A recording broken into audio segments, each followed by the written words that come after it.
Good morning. Today I'm Veeresh, myself Veeresh. I'm AIDS department in Excel Engineering College. Today I'm going to present the OSI model in computer networks. Okay, let's see in brief. Okay, OSI model is nothing but it's a full form of Open System Interconnection, where Open stands for the non-proprietary.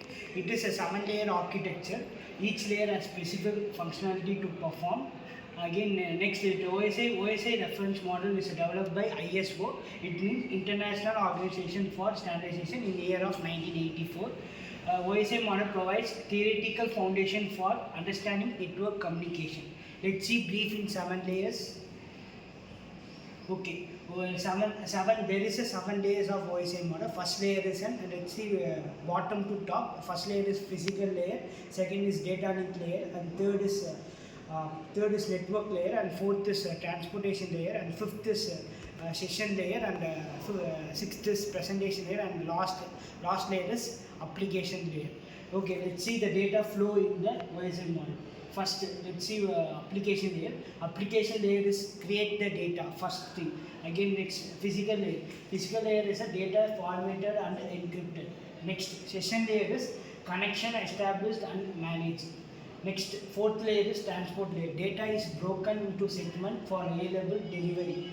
Next layer is network layer. Segmentation of package into packet and router. Next, data link layer. Packets are framed and sent to the next device. Next, physical layer. Frames are converted into bits and transmitted physically. Let's see each layer briefly. First, top layer is application layer. Its application is a topmost layer in open system interconnection. This layer provides a way for manipulating the data, which is actually enabling the types of the user to accessing network with arrays. Okay. Next, the application layer interface directly interact with the application and provide communication web application services. Okay. Next, this layer basically highest level of open system, which provides service directly for application process. So what are the protocols they use means HTTP, that means Hypertext Transfer Protocol. Next, FTP, File Transfer Protocol. Next, SMTP, Simple Mail Transfer Protocol. Next, DNS, that means Domain Name System. Okay, next is what are the functions we used in application layer. Application layers provide functionality which users can forward several emails, and it provides storage facilities first. Next, this layer allows user to access and retrieve and managing file into the remote computer. Next, it allows your user to log on and as a remote host. Next is this layer provide access to global information among the various services. Next, this layer provides service which include email and transferring file, distributed result to the user, delivering service, network resource, and so on. Okay, next layer is presentation layer. It is a 6th layer in the open system interconnection. This layer is also known as translation layer. This layer serves as a data translator for the network. Next, the data which is this layer received from the application layer is extracted and may manipulate here as per the requirement format to the transmitter over the network. This the main responsible here is to provide define the data format and encryptions. The presentation layer is also known as syntax layer, since it is a response for manipulating the proper syntax for the data which is either received or transmitted to other layer. Okay, next layer, 5th layer is session layer. This is the 5th layer in the open system interconnection. This layer allows user different machines to establish active communication session between them. This is responsible for establishing, maintaining, and synchronization, terminating session between the end user applications.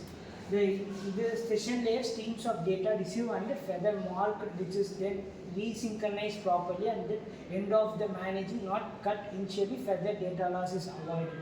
Okay, next, this layer basically establishes a connection between the session entries. This layer handles and manipulates data which is received from the session layer and as well as from the presentation layer. Okay, next is transport layer. The transport layer is a second second layer in the TCP model and the fourth layer in the OSI model. This end-to-end layer which is used to deliver message to the host. It is termed as an end-to-end layer because it provides the point-to-point connection rather than heart-to-heart between the source host and destination node to deliver service really. And then what are the protocol used means TCP transfer transmission control protocol. Next UDP means user datagram protocol, and STTP means stream control transfer protocol. Okay, what are the working in the transport layer means the main is the application layer, which transport layer takes service from the application layer and provides service to the network layer. Transport layer ensure reliable transmitting of data between the services. Okay, they're having the two sides. One is sender side and the receiver side. Sender side, what they do means transport layer receives the message from the application layer, then they perform segmentation, divide an actual message into segment and add the sources and the destination port number in the header and segmentation and transport for the message for network layer. Next, receiver side is the transport layer receive data from the network layer, receive segmentation data, read the header, identify port number, forward the message to the appropriate port in the application layer. Okay, next layer is network layer. This is the third layer of the OSI model. It involves both service host and destination hosts. Okay, this is routing, determination, optimization path packets to the network, ensuring navigation to manipulate node and network subroutines. And then the next point is a network is a group of two or more connected computer devices. These devices are usually connected to center hubs like routers. Networks can have